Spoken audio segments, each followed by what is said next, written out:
Olá, muito boa noite. Está no ar o programa Doc.com, jornalismo com responsabilidade.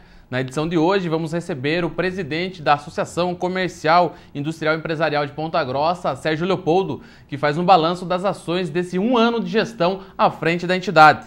Também vamos receber o engenheiro civil Elmiro Bobeck, que faz parte da Associação dos Engenheiros e Arquitetos de Ponta Grossa, que vai falar pra gente a respeito de transporte urbano. Ele que esteve lá atrás quando foi instalado o Sistema Integrado de Transporte Coletivo aqui em Ponta Grossa. É um instante só, não saia daí. Doc.com, você bem informado.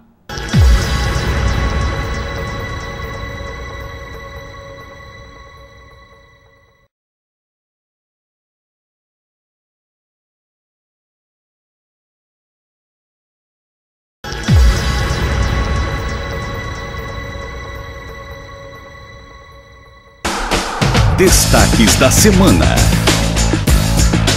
Estamos de volta com o programa Doc.com, nesse quadro dos destaques dessa semana. Semana essa em que se completam 100 dias do governo municipal. Aqui em Ponta Grossa, o prefeito Marcelo Rangel fez um evento no Complexo Ambiental, ao lado do Terminal Central, em que levou os secretários e expôs os principais avanços nesses primeiros 100 dias.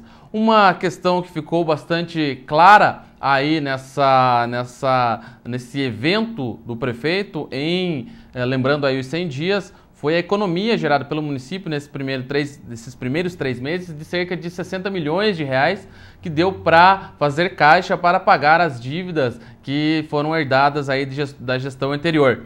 Com isso, foi declarado o fim da moratória na Prefeitura de Ponta Grossa e as dívidas aí até 10 mil reais vão ser pagas aí à vista para os credores e acima desse valor cada um vai ser chamado aí pela Prefeitura para negociar. O fato é que a moratória, enfim, chegou ao fim. Outra questão anunciada pelo prefeito, o investimento de uma empresa, de uma indústria que fabrica ração animal, que vai investir aqui em Ponta Grossa algo em torno de 140 milhões de reais para a produção de ração animal, gerando emprego e renda para a população. Também entre as ações desses primeiros 100 dias está a construção de mais 996 casas populares, que vai ser o primeiro condomínio vertical aí aqui em Ponta Grossa, financiado pelo programa Minha Casa Minha Vida. Essas e outras melhorias aí, com pavimentação, questão de melhoria na Secretaria de Obras e Serviços Públicos, também foi anunciado pelo prefeito, que chamou secretário por secretário e foi falando aí o que conquistou ao longo desses 100 dias, que é o início do governo e tem muito aí para caminhar o prefeito Marcelo Rangel. Também temos que destacar nesta semana a PEC, a mobilização da sociedade civil organizada contra a PEC 37, a chamada PEC da impunidade, que visa aí cercear o direito do Ministério Público em investigar processos criminais.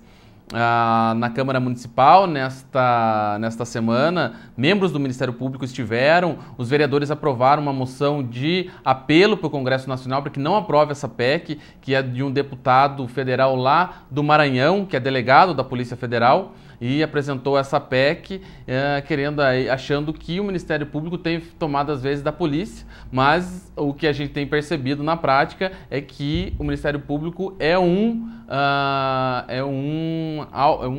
mecanismo à parte da polícia para fazer a investigação criminal também de forma paralela.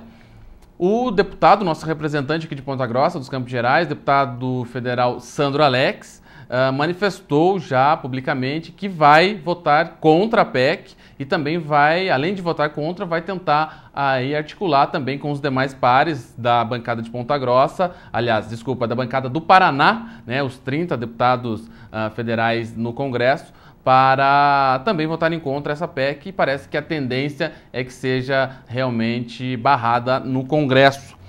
Também podemos destacar o anúncio feito pelo deputado federal Sandro Alex da vinda de recursos do governo federal, 72 milhões para pavimentação através do programa ProTransporte Urbano, que vem para 9 municípios da região dos Campos Gerais, com destaque para Ponta Grossa e também para Palmeira, que vão receber os maiores aportes. Uma boa notícia aí para a região que é tão carente de infraestrutura e principalmente da questão da pavimentação. Esses foram os destaques desse bloco do programa Doc.com, nos destaques da semana. Já voltamos com a entrevista com o engenheiro civil Elmiro Bobeck, vai falar para a gente a respeito das ideias da Associação dos Engenheiros e Arquitetos de Ponta Grossa para o transporte urbano. É um instante só, não saia daí. Doc.com, você bem informado.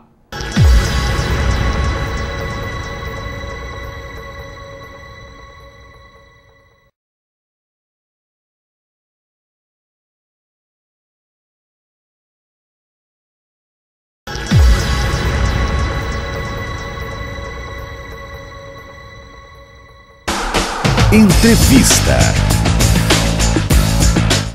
Estamos de volta com o programa Doc.com. Nesse bloco vamos tratar de um assunto que está em evidência aqui na nossa cidade, que é o transporte coletivo urbano.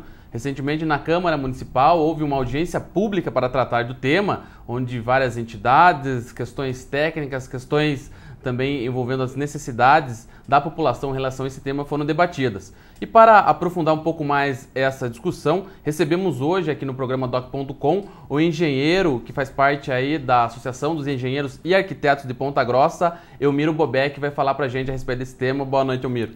Boa noite, Eduardo.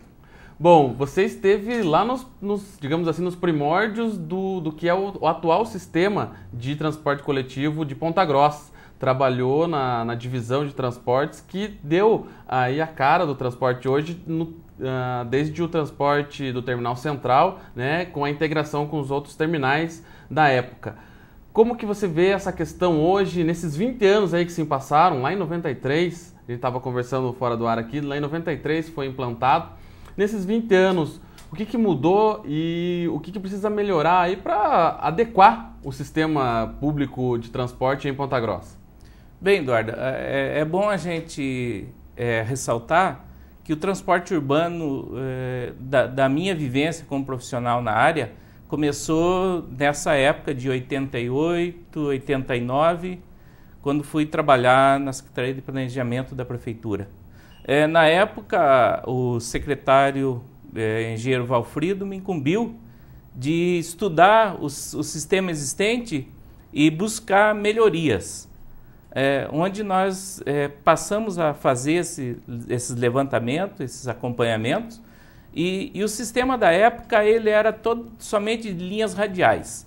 É bom a gente lembrar que a nossa cidade, os ônibus vinham no centro, na Praça Barão de Guaraúna, tinham vários pontos de ônibus, eram pontos cobertos, mas eram pontos, e na Praça Barão de Rio Branco, que concentrava grande parte das linhas. Então era o costume da época da população descer todos no centro. Todo mundo saía dos seus bairros e vinha para o centro.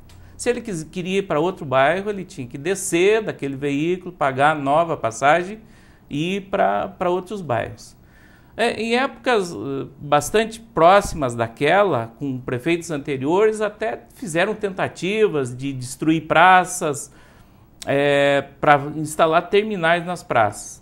Situação que na época nós profissionais éramos contra, porque é uma tendência mundial de você ter mais logradouros públicos e não diminuir os logradouros. Porque a partir do momento que tem um terminal, ele passa a ser uma área privada, que você tem que pagar para entrar dentro.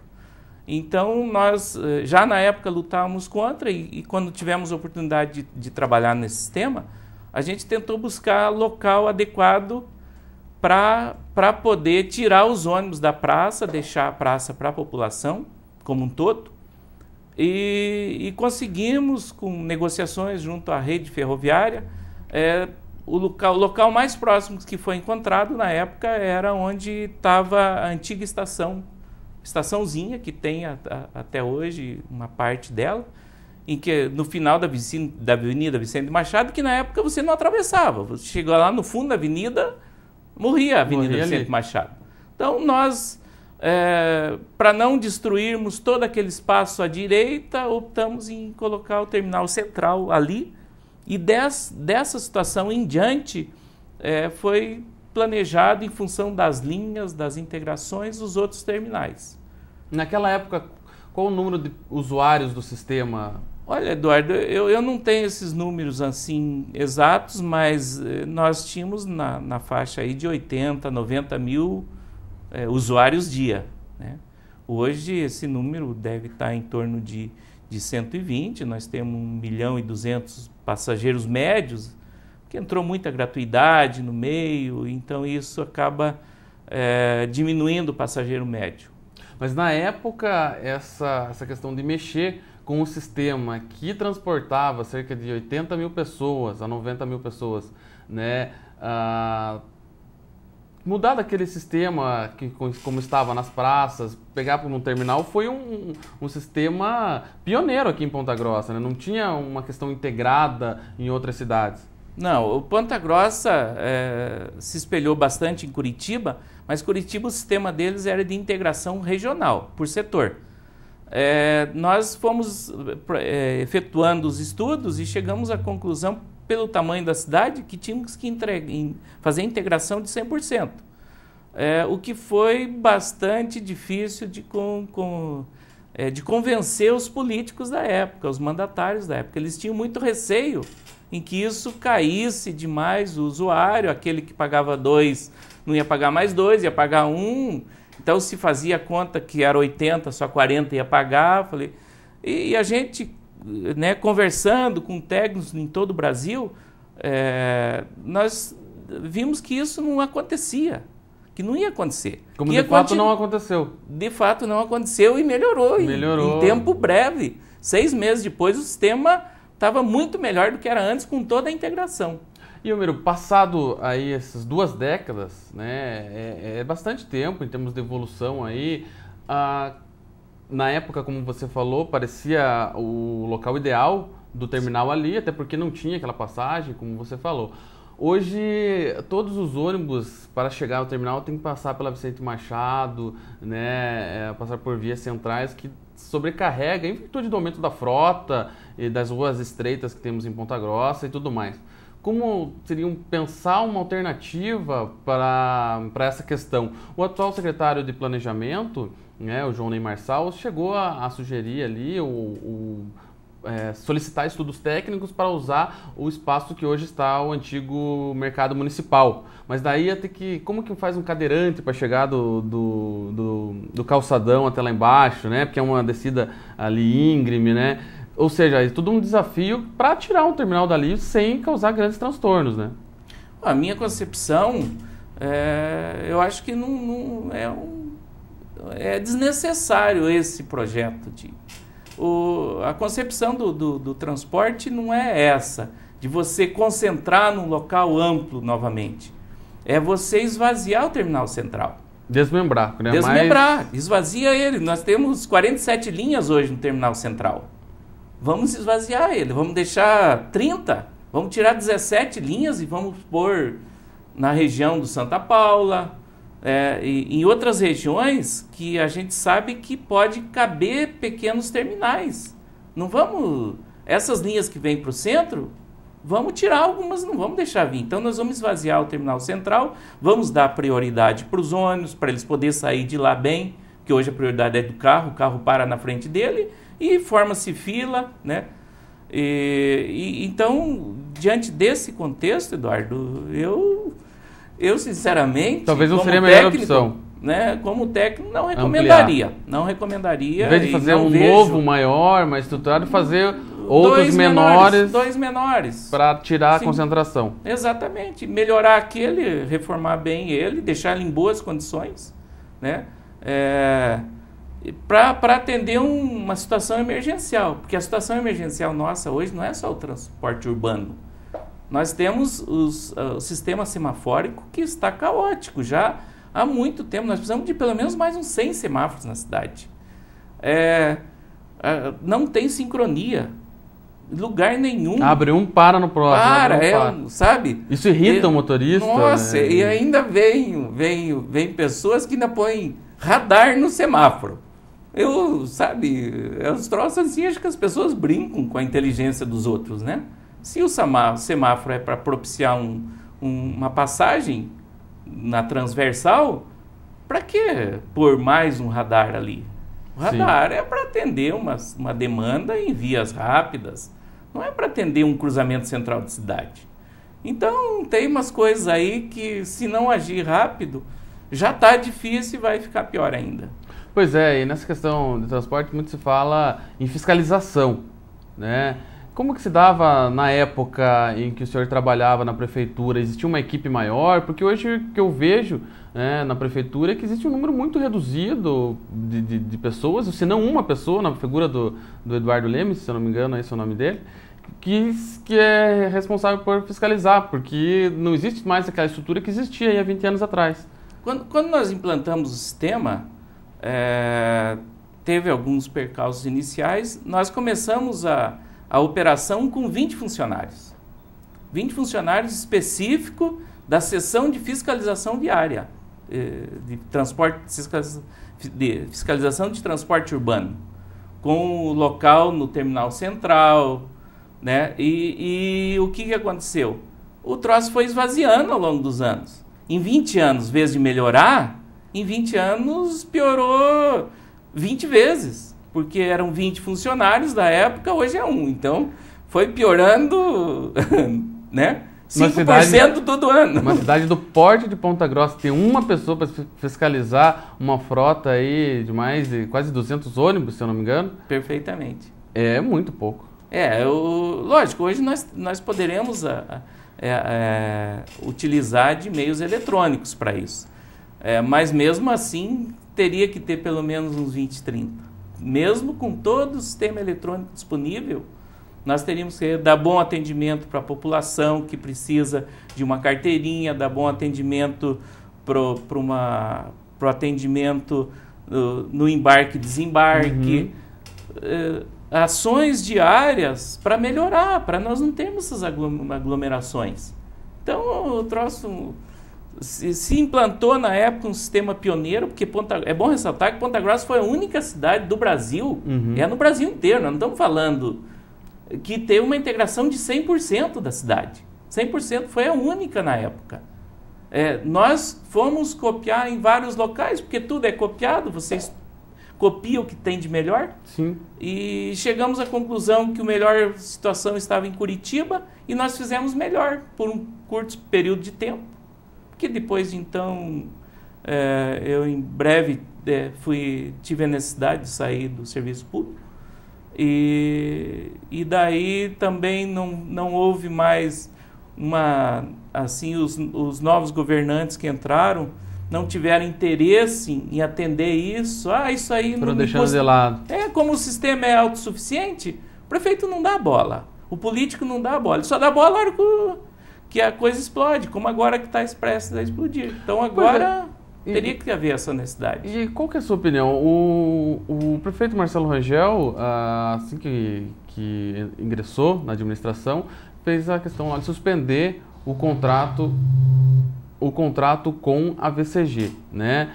Independente se é VCG ou não, ele não concordava com o fato do prefeito anterior ter renovado naqueles termos que eram um contrato.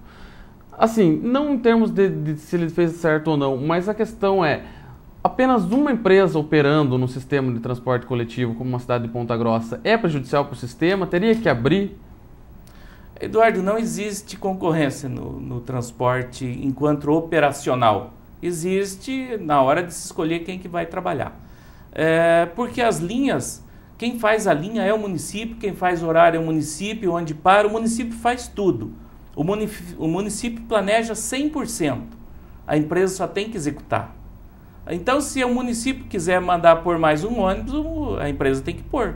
A única coisa que a empresa tem que se precaver é com equilíbrio econômico-financeiro, só. O restante é tudo de competência do município. Eles ficam fala-se da empresa, fala-se não sei o quê, para fugir da responsabilidade do município. Ou seja, em operar. Se aquela pessoa que está esperando o ônibus lá passa de meia hora, às vezes de 45 minutos, dependendo do local, não é culpa da empresa, é culpa do município que não ordena a empresa a colocar mais um ônibus lá. Perfeitamente. Então, é o município que estabelece os horários. A responsabilidade é 100% do município.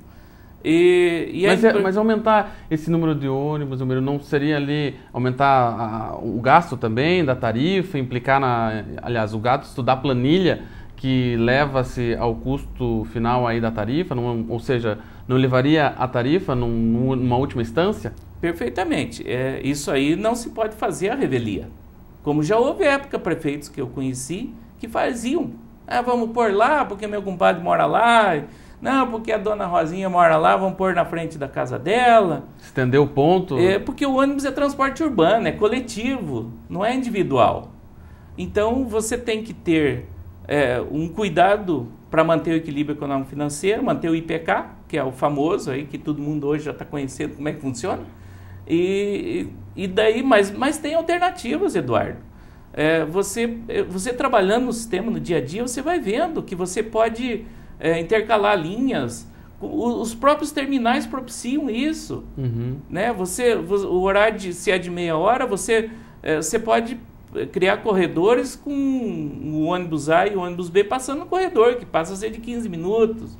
Então tem bastante alternativas, só que não dá para buscar as pessoas na porta da casa. Daí o coletivo já não vai funcionar. Tá ok, então, essa foi a conversa com o engenheiro civil Elmiro Bobeck, da Associação dos Engenheiros e Arquitetos de Ponta Grossa, falando sobre transporte coletivo. Não saia daí, depois do intervalo nós temos uma entrevista com o presidente da Associação Comercial, Industrial e Empresarial de Ponta Grossa, o senhor Sérgio Leopoldo, vai falar pra gente a respeito aí desse 1 ano de mandato à frente da associação. É um instante só, não saia daí, doc.com, você bem informado.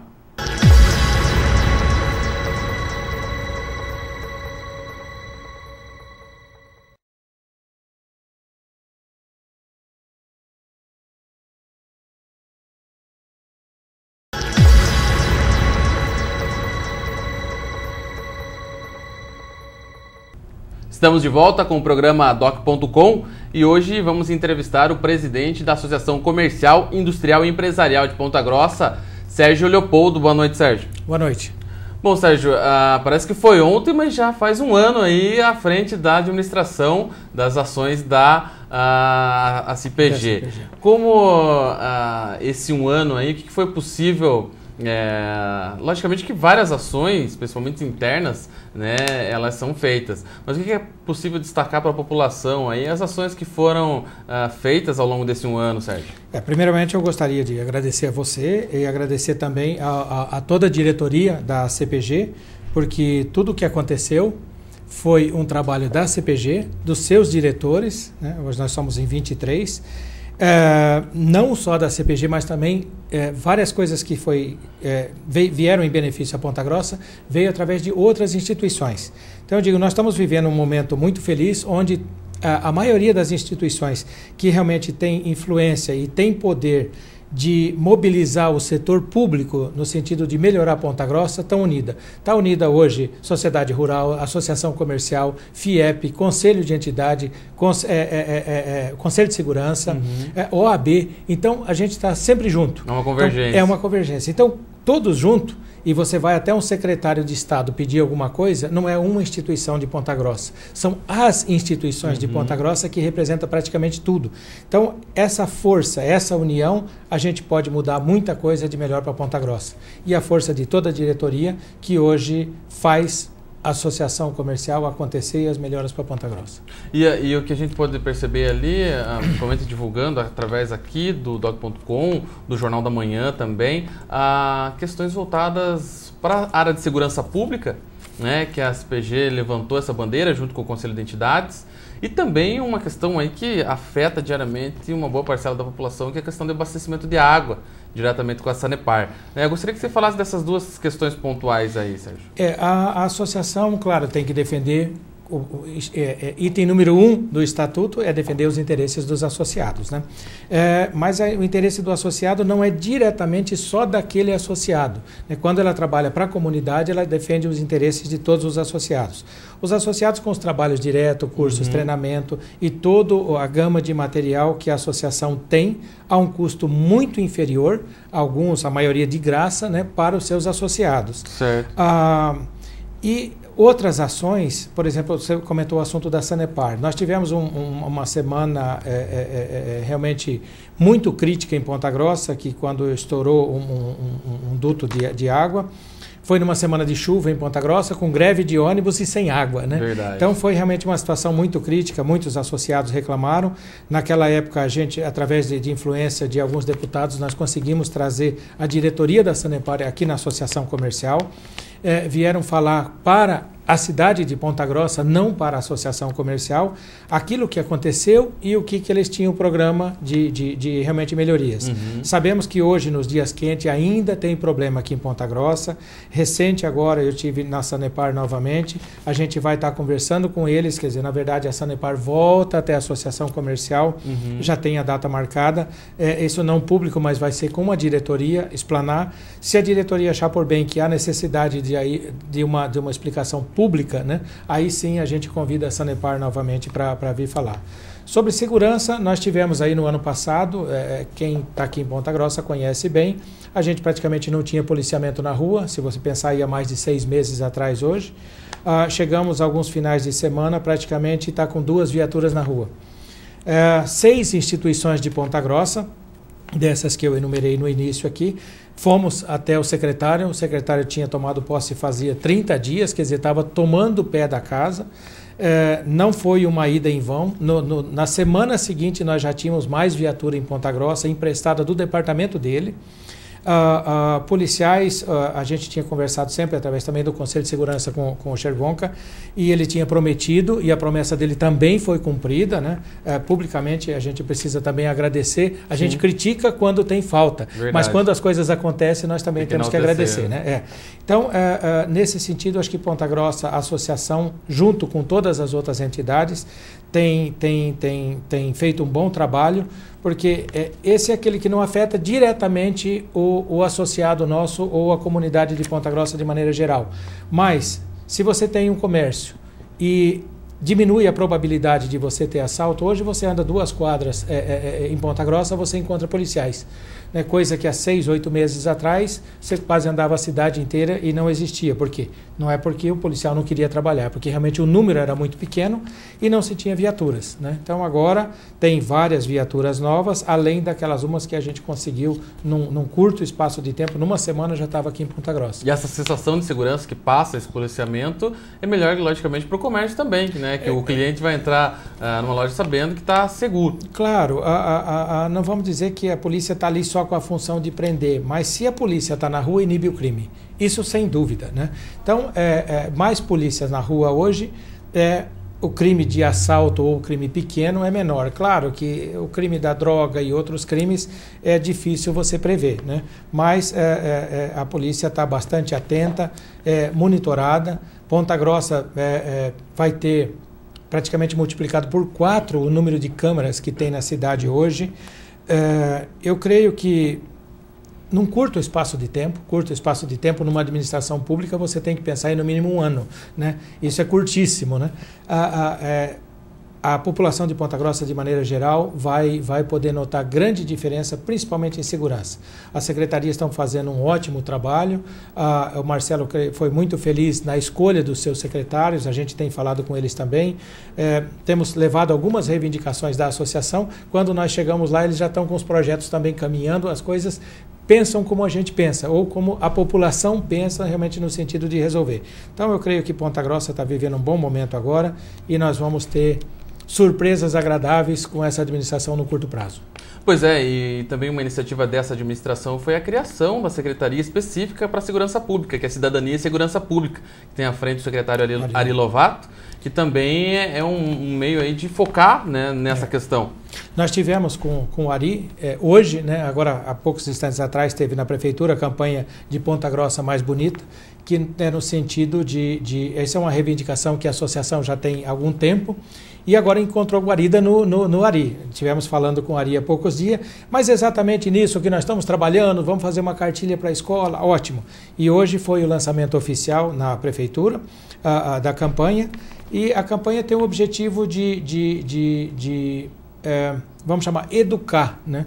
Não é uma campanha para punir. Claro, aquele que não quer ser educado tem que ser punido, né? Mas o objetivo da campanha realmente é entrar em contato com aquele que está pichando o muro da casa, um bem público ou qualquer coisa, e falar: olha, meu amigo, você tem um lugar específico para você trabalhar, você quer mostrar sua arte, existe aquele lugar. Se a pessoa insistir em fazer aquilo, claro que aí, se for pego em flagrante, realmente ele cumpre de 3 meses a 1 ano de prisão. A pessoa, creio que não quer passar por isso, né, e vai realmente contribuir, porque é triste, nós temos casas e você pinta o muro da sua casa, no dia seguinte está lá tudo manchado, você tem que gastar novamente. E o patrimônio público que ele deixa feio a cidade de Ponta Grossa. Sai o bolso de todo mundo depois para... Todo mundo pensa é dinheiro público. Não é dinheiro público, é dinheiro nosso. Né? Cada um de nós contribuímos pelo menos 1 centavo. Nós pagamos a conta de luz, nós pagamos imposto. Nós pagamos a conta de água, nós pagamos imposto. Abastecemos o carro, nós pagamos imposto. Não é só o imposto que a gente paga direto na declaração de renda. Tudo que a gente compra, a roupa que você tem, você pagou imposto. Uma parte dessa retorna ao município. Então, o dinheiro que nós estamos pagando, alguém está lá estragando, e depois a prefeitura tem que gastar um dinheiro que podia gastar em saúde, podia gastar em educação, podia gastar em qualquer melhoria na cidade, vai gastar porque alguém fez aquilo. Ok? Faça no seu local correto, né? E não permita que se gaste esse dinheiro que é nosso, né? Que o dinheiro do orçamento público é da população de Ponta Grossa. Certo. E, Sérgio, também tem a questão aí da dificuldade da guarda e da polícia em deter essas pessoas que fazem esse tipo de coisa. Como você falou, é educativo, mas a pessoa que está lá cometendo o crime, ela tem que ser punida. Como que o cidadão, né, a pessoa que está em casa nos assistindo, ela pode contribuir, né, aí com essa campanha? Há um Disque Denúncia, que é 153, né, que está sendo divulgado, vai estar folhetos, cartazes sendo distribuídos nas escolas, tem uma cartilhazinha muito bem preparada lá pela equipe toda do Ari, o Conselho de Segurança teve junto também trabalhando nesse sentido de melhorar. Isso é também uma iniciativa do Conselho, né, que está também ligado à Associação Comercial, e a pessoa pode denunciar. Claro que se tiver 200, 300 pessoas pichando em Ponta Grossa num momento só, não tem jeito da polícia atender, né? Mas vai estar a Polícia Civil, a Polícia Militar e qualquer pessoa pode ligar e fazer a denúncia. O anonimato se mantém, né? O anonimato se mantém, não precisa identificar. E outra, a hora que as pessoas tomarem conhecimento, essas cartilhas forem para a escola, a criança começar a aprender, né? Se alguém está fazendo uma coisa errada, a própria criança pode passar do lado, quer dizer, o adulto vai ficar envergonhado, né? Verdade. Uma criança falando com ele para não fazer alguma coisa, cometer um crime, algo errado, né? Tá certo, então, Sérgio, vamos para um rápido intervalo. Voltamos na sequência com essa continuidade da entrevista com o presidente da Associação Comercial, Industrial e Empresarial de Ponta Grossa, Sérgio Leopoldo. É um instante só, não saia daí. Doc.com, você bem informado.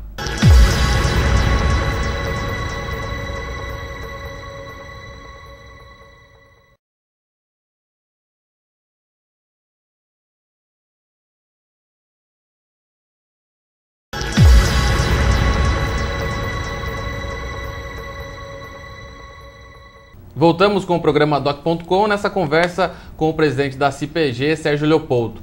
Bom, Sérgio, falava da questão de 1 ano aí da sua gestão, né, à frente da entidade, também dessas parcerias que estão ocorrendo, como essa campanha que a gente falava no bloco anterior. Agora, outro convênio, outra parceria que tem tudo para dar certo é a questão com a UEPG, da questão aí dos projetos, né, que já desenvolvidos, que a CPG pode servir de elo. Explica um pouco para a gente como que pode ser benéfico aí para o nosso município essa iniciativa. Hoje a UEPG é uma entidade consagrada, né, não só na cidade de Ponta Grossa ou no Paraná, mas no Brasil. A gente tem, a associação sempre tem um grande contato com a UEPG. Nós temos diretores que são também professores da universidade, e já existia uma intenção de como fazer aquilo que os doutores da universidade criavam, fazer chegar às empresas. Porque não é fácil você criar um novo produto, você criar um novo processo, que não é só produto, a universidade também trabalha com processos, e desenvolver e conseguir patentear. É difícil, nós na nossa empresa a gente tem algumas patentes, a gente sabe da dificuldade que é isso. Há praticamente 2 anos atrás, a universidade tinha meia dúzia de patentes, hoje tem 42 patentes. Tem praticamente 500 doutores agora na universidade. E as empresas, de maneira geral, aí cabe muito mais à indústria e não muito ao comércio, porque o comércio comercializa, a indústria sim, ela vai produzir. Criar aquele bem. Então cabe muito mais à indústria, o relacionamento indústria-universidade. Então a ideia que a gente sempre falava com o reitor, com o João Carlos, era por que as coisas acontecem e não chega até um final, né? Existia alguns impedimentos legais que foram quebrados agora recente, a lei foi alterada. Nós tivemos 2 reuniões agora na UEPG, uma reunião na Associação Comercial, dentro de poucos dias está se firmando um convênio. As coisas em reunião já estão caminhando, mas o convênio não está firmado. Mas é no sentido de que a associação passa a ser o elo daquilo que foi criado na UEPG. A gente tem contato com os grupos que criam, com os professores, e informa as indústrias daquele determinado produto de que a gente acha que pode servir para determinadas empresas. Sim. Primeiro vão receber as informações todos os associados, todas as indústrias que são associadas nossa. Por quê? Porque é o canal direto que a gente já tem. Sim. Aquela que não é associada nossa, a gente também tem conhecimento que possa se aproveitar disso. Claro, a gente vai fazer uma visita, pode se tornar associado da associação, fazer parte do grupo. Hoje nós temos 2.800 associados e essa empresa também usufrui dos benefícios que tem a universidade. A universidade hoje tem patentes já registradas e vai atender demanda. Uma indústria quer desenvolver um determinado produto. Então precisa conversar, vem via associação, chega até na universidade, tem um grupo que pode trabalhar naquilo, desenvolver aquele produto, aí começa um processo. E o melhor, há recursos públicos para isso. Que dependendo, não é financiamento. Dependendo de como o projeto for elaborado e como ele for conduzido, a indústria vai ter um produto, ou seja, o pesquisador desenvolveu aquele produto ou tem o produto desenvolvido, certo. Chega até a indústria sem custo absolutamente nenhum. Então, o governo federal hoje tem vários programas que é de interesse do país, do governo, da secretaria, que realmente o Brasil seja um país de desenvolvimento tecnológico. Sim. E de patentes reconhecidas, que hoje o Brasil é muito pobre em patentes. Não fica apenas dependendo da importação. Né? Não dependemos de comprar tecnologia, vamos criar as tecnologias aqui. Então, para isso há financiamento. A indústria que tiver interesse em qualquer item que ela tenha interesse realmente em criar aquilo e possa desenvolver e produzir, passe pela associação comercial, chegamos até na UEPG, a associação faz essa ligação e daí para frente começa todo o processo. Tem no final, depois, claro, a UEPG, que se ela for dona da patente e ela que descobriu, existe um percentual que é pequeno, do lucro que for oferido nessa operação, que esse lucro passa a financiar novos projetos, novas criações, e assim é que se faz uma economia, assim que se cresce um país e assim que se desenvolve tecnologicamente. Então é uma grande oportunidade, eu estou realmente, não só eu, mas toda a diretoria, bastante entusiasmado agora com esse projeto, e não só nós, as pessoas da universidade também estão bastante entusiasmadas. Eu creio que a gente vai ter um grande resultado nisso a curto prazo. E Sérgio, um assunto aqui que foi tratado na reunião da AMCG, Associação dos Municípios dos Campos Gerais, nesta semana lá em Palmeira, questão da Agência do Desenvolvimento Regional, que é também uma bandeira que a CPG tem batido em cima da importância de criação ou da implantação dessa agência. Como que é essa questão, assim, na prática, o que ela pode contribuir e o que os entes públicos podem fazer nesse sentido? Vamos voltar um pouquinho, né? A agência já se tentou criar agência regional aqui em Ponta Grossa. Uma época passou por um nome de região metropolitana, que não é agência, é um processo federal. A região metropolitana é um processo estadual, são coisas totalmente diferentes. A agência é uma coisa interessantíssima. Alguns outros estados já têm funcionando muito bem. Algumas regiões no Paraná também já têm. Nesse ponto, Ponta Grossa está um pouquinho atrás, né? Então, é uma briga que a associação já vem lutando por isso há um bocado de tempo. E agora, realmente, a coisa está caminhando. A agência, resumindo, é o seguinte. A agência é uma OCIP, né? É uma instituição sem fins lucrativos. ela não abrange o município de Ponta Grossa, essa agência vai abranger os Campos Gerais, a região dos Campos Gerais, todos os municípios. Por isso tem que ter o engajamento de toda a prefeitura. Sim. Porque, vamos pegar, você tem uma prefeitura num determinado lugar que não tem uma certidão negativa, ela não pode ter acesso a recursos. Ela não pode ter acesso a recursos, mas tem alguma coisa que precisa ser rapidamente resolvido na cidade. A Agência de Desenvolvimento pode ter acesso a esse recurso e fazer aquilo que precisa fazer nessa cidade. Foi um caminho que o governo federal encontrou de chegar ao desenvolvimento para as pessoas, independente do problema que o município tenha. Então, a agência é alguma coisa altamente interessante. Na maioria dos casos, outra coisa que precisa ficar bem clara.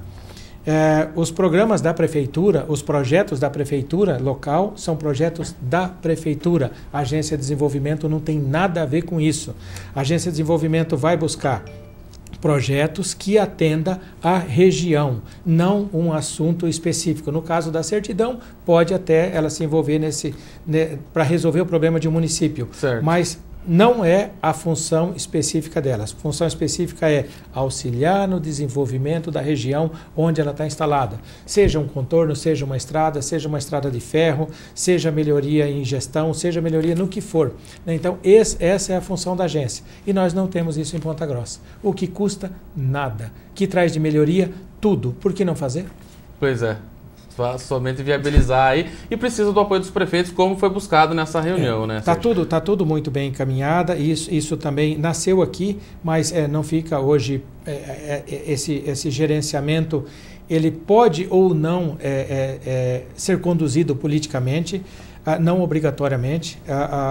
Os membros da diretoria não são prefeitos, não são secretários, tem que ser outras pessoas que não têm função política, para não falar, não, tem o prefeito de Ponta Grossa e o secretário de Ponta Grossa, os recursos vão vir para Ponta Grossa. Não é isso. É um órgão totalmente independente, é uma instituição totalmente independente, que vai estar trabalhando com recursos, na maior parte dos recursos federais, para o bem da região. E Sérgio, falando de um assunto aí que tem mobilizado a sociedade como um todo, e não é para menos. A PEC 37, a chamada PEC da impunidade, que pretende aí tirar do Ministério Público o poder de investigação nos casos criminais. Como que a CPG tem se portado nesse caso e a importância desse envolvimento também da população e das demais entidades para que faça pressão em cima dos deputados federais e dos senadores para que não aprove essa proposta de emenda constitucional? No ano passado, eu vou citar um caso similar a esse. No ano passado, no final do ano, tentaram aprovar aqui no Paraná um projeto onde elevava as custas de cartório, né? A associação daqui, Ponta Grossa, foi a primeira associação, nos mobilizamos via federação, todas as associações do Paraná, que são 290 associações comerciais, se mobilizaram junto com seus associados e pressão com os deputados estaduais e não passou, foi retirado de última hora. Voltou isso novamente. Todas as associações e a população, de maneira geral, estão trabalhando. Nós encaminhamos um ofício aos deputados de Ponta Grossa, no sentido de não aprovarem. Então, se mobilizou, você consegue algum resultado, né? Sobre a PEC, mesma coisa. A PEC, há muita discussão, mas, de maneira geral, ela vai tirar o poder investigatório do Ministério Público, né? E a gente sabe, porque vamos pegar um caso recente que virou notícia não só nacional, mas mundial, o caso do Valério Duto, que saiu essa condenação agora, não saiu algumas prisões e outras ainda não, mas já saiu a condenação. Foi um caso levantado pelo Ministério Público. Para que essa PEC seja vista realmente da forma que a gente acredita que ela tem que ser vista, o próprio Ministério Público, agora nessa semana, os jornais e TV no final de semana, divulgaram a ação do Ministério Público, prendendo principalmente crimes do colarinho branco, como tráfico ou mesmo como desvio, não é o caso do tráfico, mas como desvio de recursos públicos, né? A gente, como associação e como federação, nós somos absolutamente contra a PEC. Quer dizer, se tem algumas coisas a serem ajustadas para que o Ministério Público, em alguns casos, não extrapolam, é uma coisa totalmente diferente. Tirar o poder do Ministério Público, radicalizar é outra coisa. Então, nesse caso, nós somos totalmente contra. Eu acho que a sociedade perde muito, nós vamos voltar ao coronelismo. você vai ter o governo estadual e o governo federal dizendo, olha, esse setor você investiga, esse não, esse você prende, esse não, quer dizer, vai ficar na mão de poucos e nós, como população, vamos ficar à mercê de vontade de algumas pessoas e hoje nós temos o Ministério Público que está do nosso lado, aquele que faz as coisas corretas, tá? Pode ter certeza absoluta, o Ministério Público vai estar ao lado dele, vai estar defendendo e vai estar buscando, eu acho, muito mais o nosso direito de cidadania. Nós vamos simplesmente acabar com o nosso direito de cidadania se essa PEC for aprovada. Tá certo, Sérgio. Só para a gente finalizar, estamos chegando ao final aí do nosso programa, mas 2 assuntos aqui que a CPG sempre esteve à frente e que agora parece que está tendo uma resposta dos governantes, que é a questão do Distrito Industrial e do aeroporto. Aeroporto, na gestão anterior eu fiquei encarregado, o presidente me encarregou de cuidar do assunto aeroporto, né? E o assunto do aeroporto, já houve uma primeira liberação de verba para o aeroporto, que realmente era um valor pequeno, né? Não se podia pensar num novo aeroporto e uma simples melhoria. Uma segunda liberação de verba, que também já dava para deixar o aeroporto funcional, mesmo com voos noturnos, mas a gestão anterior, também já mais no final, achou melhor não fazer. Felicidades nossa, o Marcelo também, novamente, uma ótima escolha, o Álvaro, secretário da Indústria e Comércio, membro da FIEP, já passou também pela diretoria da Associação Comercial, sabe realmente o que as empresas precisam. Hoje não tem uma cidade de médio porte que vai se desenvolver e vai crescer sem ter um aeroporto, né? Um aeroporto hoje não é mais luxo, porque as passagens de avião, em vários casos, estão mais baratas do que algumas passagens de ônibus. E agora está bem encaminhado. Então, o assunto aeroporto, existe, a gente teve uma reunião com o Álvaro agora também recente, existe 2 possibilidades, uma liberação de recurso de um valor menor, para que ele seja funcional para pequenos voos, e aguardando agora uma aprovação, não é liberação ainda, de recursos de um valor bem maior, aonde sim, aí a gente podia ter jatos de valor maiores aqui, de jatos maiores em Ponta Grossa, aí tem que trocar todo o piso da pista, tem que fazer a pista maior, e isso demanda um pouquinho de tempo e demanda bastante dinheiro. Então, esse é dinheiro federal que está se aguardando uma liberação. Se não sair aquilo que a gente espera aqui, que realmente é um aeroporto grande aqui, não grande, mas para aviões médios, nós vamos ficar com o aeroporto para alguns voos menores, mesmo com aeronaves menores, daqui para outras regiões, ligando principalmente daqui a São Paulo. Então, o aeroporto está bem encaminhado. Distrito Industrial. Distrito Industrial falta muita coisa, né? Principalmente empresas, né? Sim. Empresas no distrito, porque a gente tem Ponta Grossa tem esse distrito e há muitos terrenos vazios, empresas que pegaram com a intenção de construir, e acabaram construindo. Por algum problema, nem sempre pela própria vontade do gestor da empresa anterior, mas nós temos altos e baixos na economia, muitas vezes alguns segmentos não são felizes, não dá bem, e o empresário que tem a intenção de construir acaba não tendo recurso ou prefere não investir naquele momento. Então, não vamos falar que todas as pessoas que pegaram o terreno não tinham intenção de construir. Isso não é verdade, né? Sim. O que eu acho que seja bastante coerente é realmente a empresa que não for construir, devolver o terreno para a prefeitura, mínimo, né? Que hoje precisa a possibilidade de outras empresas, que no distrito não cabe uma empresa muito grande. A empresa muito grande vai comprar terreno fora e vai construir. Mas as empresas de menor porte, de médio porte, pode todas elas se instalar no distrito. Hoje nós temos terrenos para construir, porém a prefeitura não pode liberar esse terreno porque está vinculado com alguém. Melhorias no distrito. Na associação já se teve várias reuniões, secretários de obra, prefeitos anteriores, e as coisas nunca chegaram ao final feliz. Começaram a andar um pouquinho e parou. Está tudo caminhando agora para que realmente aconteça. Então, eu creio que dentro desse ano ainda, boa parte do distrito industrial vai estar todo asfaltado. Aí, claro, é um acordo que vai se criar entre a prefeitura e as empresas que estão instaladas no distrito industrial.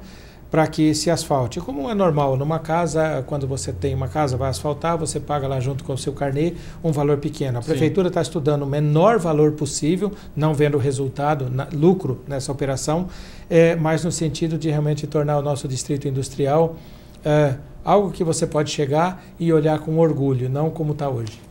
Tá certo, então, Sérgio. Gostaria de agradecer a sua presença mais uma vez aqui no programa Doc.com, expondo aí um pouco das ações que foram desenvolvidas ao longo desse ano, das bandeiras defendidas pela ACPG, e as portas estão abertas aí para voltar no futuro para falar a respeito de outras ações. Ok, disponha. Esperamos que daqui mais um ano a gente tenha tudo isso que a gente está levantando agora, que realmente está em andamento e a gente tem esperança de acontecer. Daqui a um ano nós podemos voltar e falar, aconteceu. Ótimo, Ponta Grossa está bem melhor. Obrigado. Ok, o programa Doc.com também espera recebê-lo aqui com essas boas notícias.